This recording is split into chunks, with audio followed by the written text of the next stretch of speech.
ESPN has women's college basketball on lock for at least the next several years.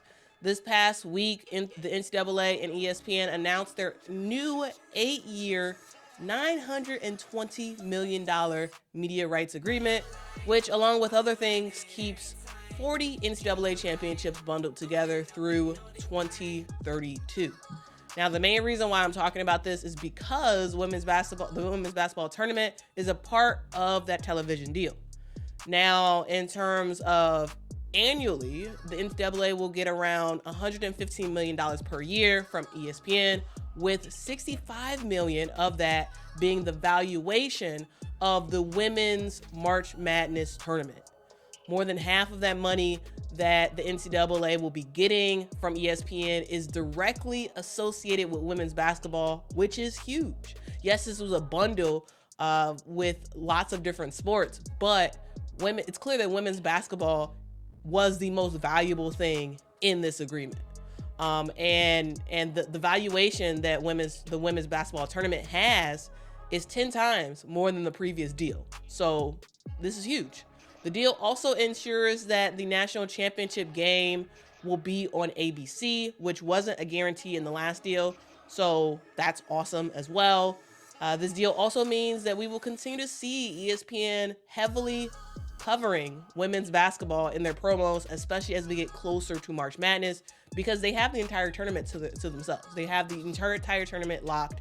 And as we see right now with ESPN trying to build narratives around certain players, like that's something that'll continue to happen as we get into late February into March for the NCAA tournament, because ESPN wants to drive as many eyeballs to that as possible, because they have an exclusive lock on the NCAA tournament for women's basketball.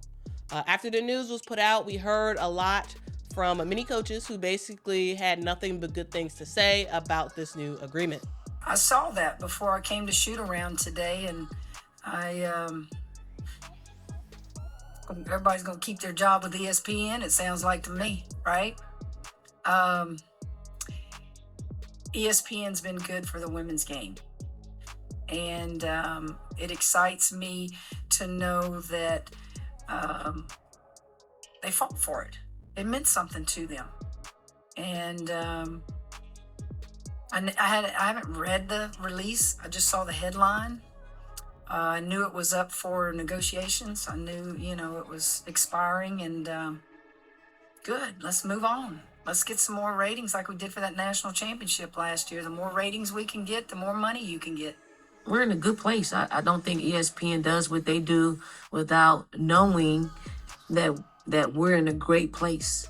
And, a lot of that conversation was surrounded around women's basketball when it came to, all the championships. I mean, are you happy as the coach and as the head of the WBCA that they got this deal for $65 million? Women's hoops. And there's an element of happiness for sure that it's showing great progress. It's a whole lot better than the valued assessment was yesterday. And so the fact that we're not only it's $65 million, and it's probably 100%, it's 800% more than what it was, previously assumed, over in its totality, shows that the work that we're doing is paying off in a lot of ways. And so, I think from the baseline, we are happy. I think I'm proud of the peers and those that came before us and those that are in it. Proud of the student athletes. Happy with ESPN for stepping up. Do I think could it have been evaluated higher? Could it have been a shorter contract to continue to keep your market value? I don't. Luckily, I have my own problems to deal with. I don't get paid to make those hard decisions. But I think overall, on the surface level, there's a lot to be proud of.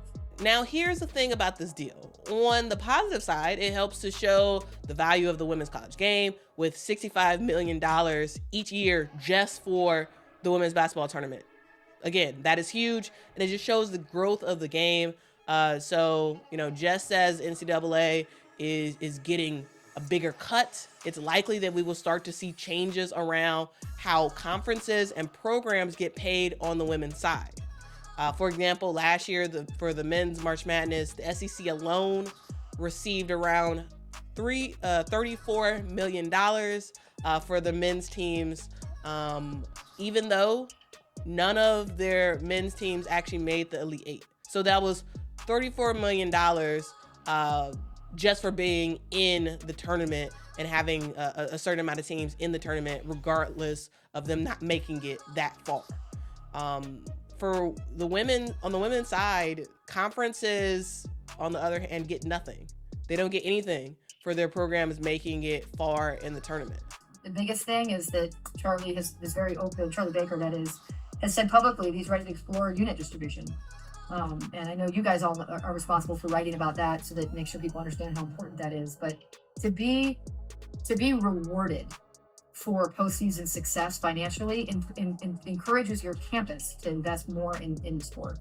And so it's just I'm really lucky having a place that's invested in women's basketball. Obviously, you can see all the banners and the facility that's invested in women's basketball for a long time, but not a lot of coaches can say that. And so the fact that there's now an increased attention and motivation at the very highest level to talk about unit distribution, I think even 5 years ago, no one thought that would be a reality. So the investment that is proven is really exciting. Yeah, we need it. We need that to happen. Like we need that to happen. I know they're exploring it. We need that part of it to happen. Not just for women's basketball, meaning we need it for women's basketball, but we need it on our campuses. Because that's what's happening on the guys' side. We need that to happen, and then I do think you'll start seeing administrators realize that we are a revenue producing sport. That's one of the things that's holding us back. Yes, we need the television deal. Yes, we need to be on TV, and we need to keep bringing exposure to our sport. But we're in a good place.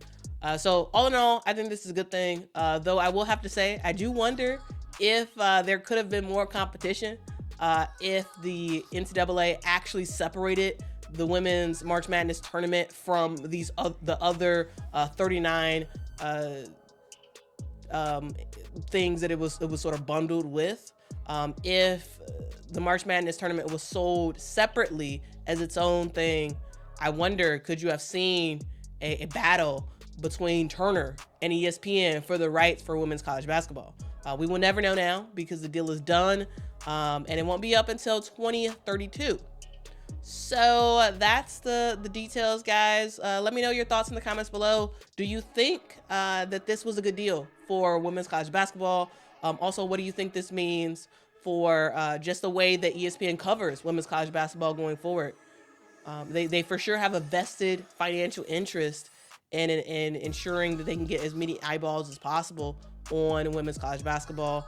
Let me know your thoughts on this deal and what this means in the comments below.